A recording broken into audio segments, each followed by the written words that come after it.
Yeah, I'm a columnist and a part-time teacher, so teachers always depend on slides, and that's why I have to make slides. So please excuse that.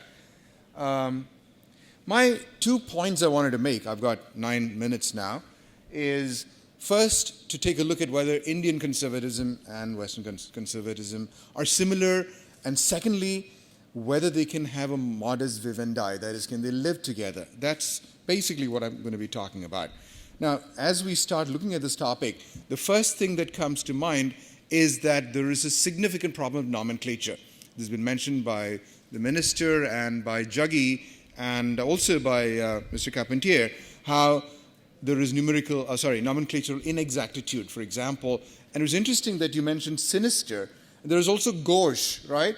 Both these are negative words about the left, but in a way, the left has become fashionable in the last few years. However, I could also suggest that there has been a tsunami of the rise of the the rise of the conservative or the right-wing movement. If you look at what's happened in politics over the last 10, 15 years, the right has been on the ascendant, if you broadly describe the right as conservatives. First was the rise of Mr. Modi himself, the Prime Minister, his victory, followed by Brexit, and then the rise of Trump.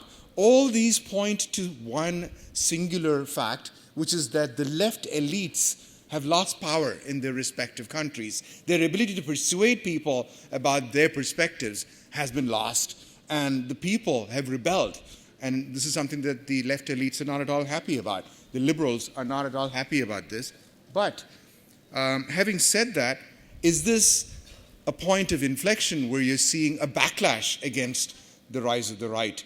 Today, we're following, to some extent, the American presidential election, and you see the rise of Bernie Sanders, who's an extreme leftist, right? So is there a left-wing backlash to the right-wing growth in power and capability over the last few years? We don't know. But let's take a look at the definitions here. First, what is conservatism?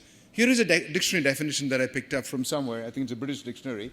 And I won't spend much time on this, except there are some things here that are clearly against Indian conservatism. For example, this business about proponents of theological conservatism. We are not particularly stick in the mud when it comes to theology. And secondly, we do have this concept of free enterprise. So there are some things in common and some things not in common.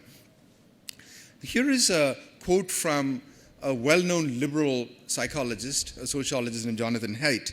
Interestingly, and I think Jaggi touched upon this as well, there are 5 or 6, I think 6 variables that define a group of people. And if you look at it carefully, conservatives can understand all 6 of them, and this was mentioned earlier. The first 3 are the only things that liberals can understand. They simply cannot see the last 3. The fact that there is a certain affiliation that we all have that's to something greater than ourselves, to a company, to a country, to a company, to a society, etc., that feeling of belongingness, nationalism, if you will, is something that liberals cannot understand. The idea that there is some authority that you have to respect, and the authority is a benign authority. And finally, the idea of purity. These are things that liberals simply cannot see. They just can't see. The only things they see are the first 3, but conservatives can see all 6 of them. Does this dichotomy apply in India? And then secondly, is there some common cause between us and the Western conservative movement? Now, I'm going to confine my comments to the American conservative movement because I personally lived in America and changed from an Indian liberal to an Indian conservative, and I observed a lot of conservatives there, for example, the Hoover Institution at my alma mater, Stanford. And so I have a number of points to raise about them. But this is something that Bruno Messias, a Portuguese foreign minister, who's a very astute observer, said a couple of days ago, February 22nd, I believe. He said that the best conservatives now, or the most interesting conservatives, are in India. And Swapan is not here, but here is a shout out to him and to Makrand. He pointed them out specifically as interesting conservatives. And I spoke to Messias and I asked him, what is it that is different between the two? And he said he thinks there's been nothing new in Western conservatism over the last 60, 70 years. Whereas in India, there is an actual awakening. That was his perspective, and I think he's right. We are beginning to awaken, and of course our ecosystems are a little bit different as well, as we will talk about in a minute.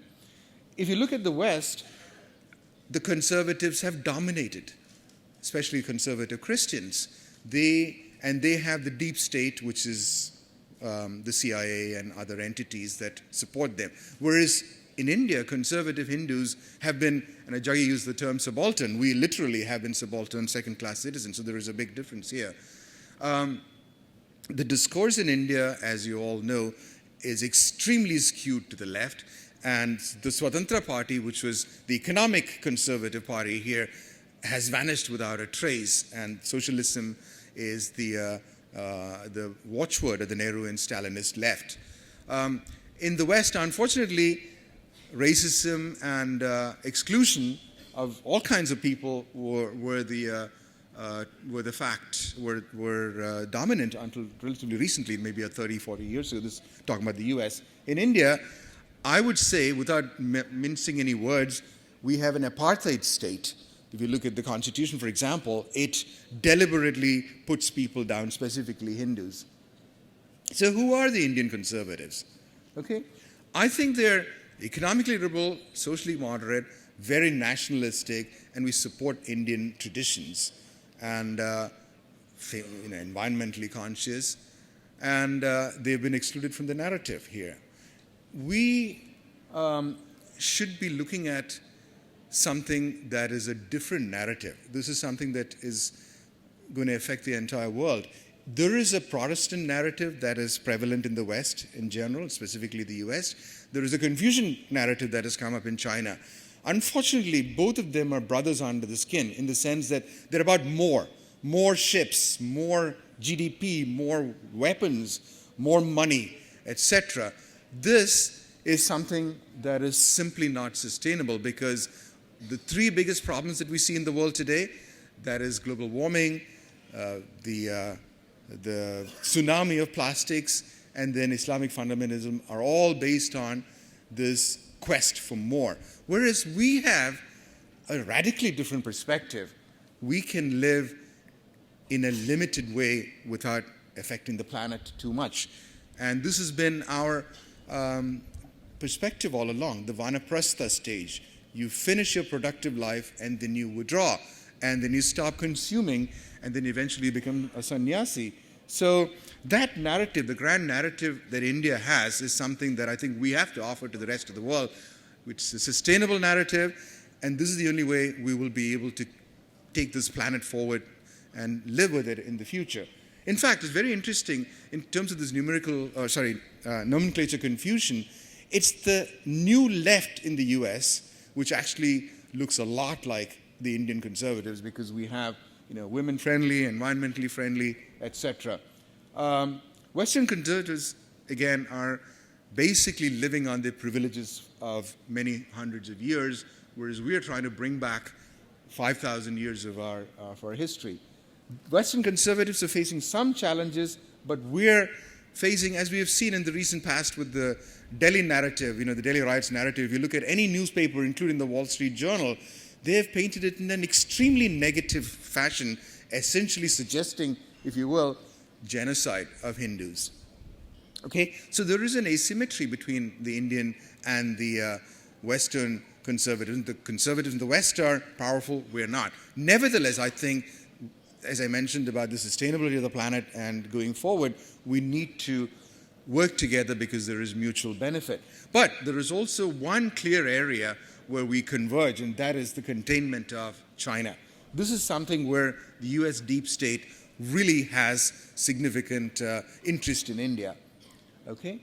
The goal of the Indian conservative really is to go back to this golden age and at the same time rise to the top. And not to number 3, which we will get to pretty soon. We should be trying to get to number 1. That should be our strategic intent. And in this context, I'd like to bring up one other conservatism that we've not talked about, that's Japanese conservatism. Because they have managed to maintain their traditions. If you go to Japan, they still have 1,000-year-old traditions, but they're superficially very, very modern. So I would submit that this is the right model for us, not exactly Western conservatism. And again, our conservatism is not about consumerism, it's about renunciation. So to conclude, we do have several points of divergence from Western conservatism, but I think it's mutually beneficial for us and for them that we cooperate. And in certain areas, such as containing China and Stalinism, and in particular the cultural Marxist-Leninism that we see rampant even in India, there is an opportunity for the two of us to cooperate. Thank you very much.